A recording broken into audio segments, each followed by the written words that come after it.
This forces a change in the shape of another protein, rhodopsin, to which it is tightly bound.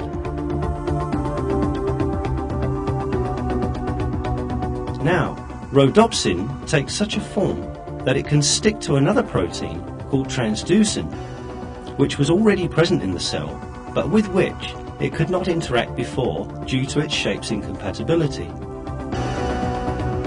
After this union, another molecule called GDP also joins in this group.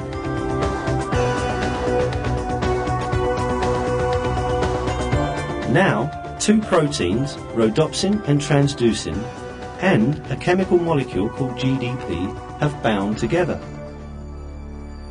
However, the process has just begun.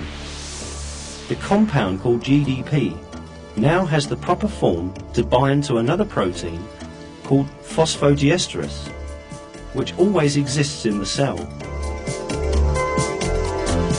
After this bonding, the shape of the molecule that is produced would trigger a mechanism that will start a series of chemical reactions in the cell. This mechanism changes the iron concentration in the cell and produces electrical energy. This energy stimulates the nerves lying right at the back of the retinal cell. Consequently, the image that came to the eye as a photon of light sets on its journey in the form of an electrical signal. This signal contains visual information about the object outside.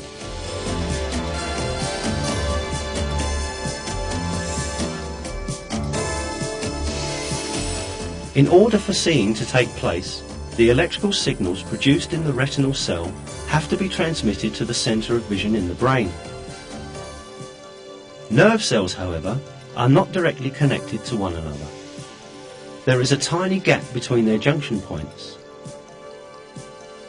How then does the electrical stimulus continue on its way? At this point, another set of complex operations takes place. The electrical energy is transformed into chemical energy without any loss of the information being carried, and in this way the information is transmitted from one nerve to the next. The chemical carriers located at the junction points of nerve cells successfully convey the information contained in the stimulus coming from the eye from one nerve to another. When transferred to the next nerve, the stimulus is again converted into electrical signal and continues its way until it reaches another junction point. Making its way to the centre of vision in the brain in this way, the signal is compared to the information in the centre of memory and the image is interpreted. Finally, we see the bowl full of fruit which we viewed before, by virtue of this perfect system made up of hundreds of small details. And all these amazing operations take place in a fraction of a second.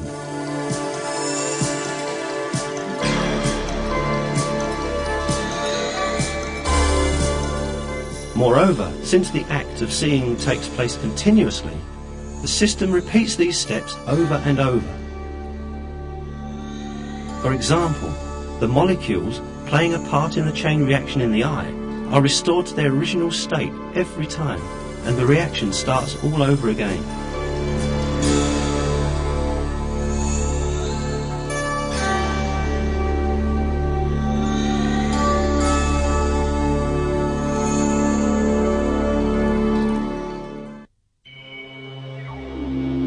Of course, at the same time, many other equally complex operations are taking place in other parts of the body.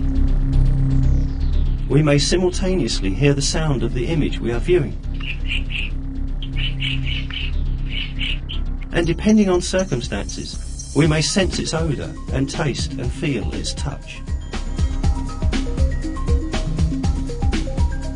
Meanwhile, millions of other operations and reactions have to continue without interruption in our body if we are to go on living.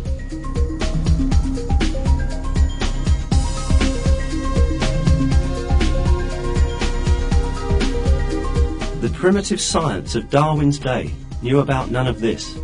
Despite that, however, even Darwin realised the extraordinary design in the eye and confessed his despair in a letter he wrote to Asa Gray on April 3rd, 1860, in which he said, The very thought of the eye makes me cold all over. The biochemical properties of the eye that have been discovered by modern science dealt a greater blow to Darwinism than Darwin could ever have imagined. The complete process of seeing that we have summarised in barest outline here is even more complex in its details. However, even this summary is enough to show what a glorious system has been created in our body. The reactions taking place in the eye are so complex and so finely tuned that it is quite unreasonable to think that these are a product of chance occurrences, as the theory of evolution claims. Michael Behe, a recognised professor of biochemistry, makes this comment on the chemistry of the eye and the theory of evolution in his book, Darwin's Black Box. It is longer enough for an evolutionary explanation of that power to consider only the anatomical structures of whole eyes, as Darwin did in the 19th century. Each of the anatomical steps and structures that Darwin thought were so simple actually involved staggeringly complicated biochemical processes that cannot be papered over with rhetoric.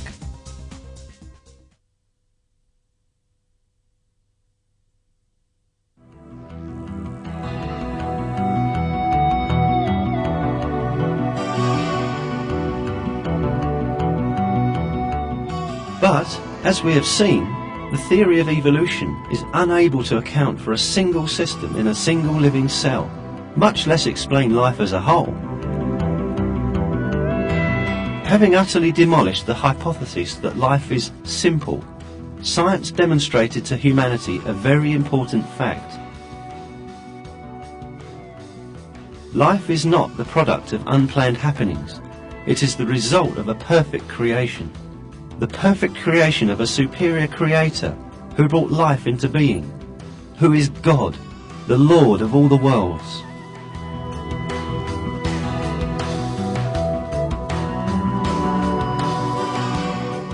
It is He who created both humans and all other living beings, and man is responsible to his Lord who created him.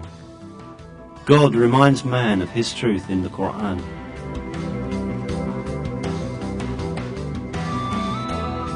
It is He who has created hearing, sight and hearts for you.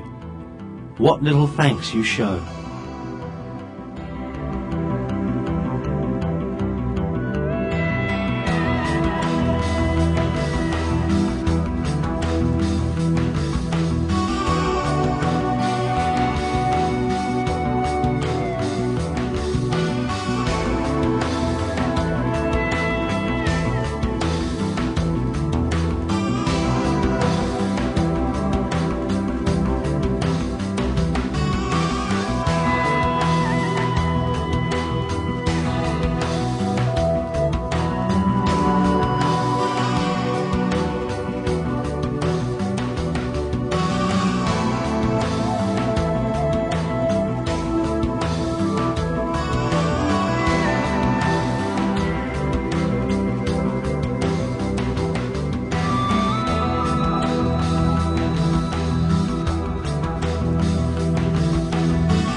They said, "Glory be to you.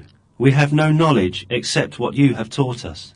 You are the all-knowing, the all-wise."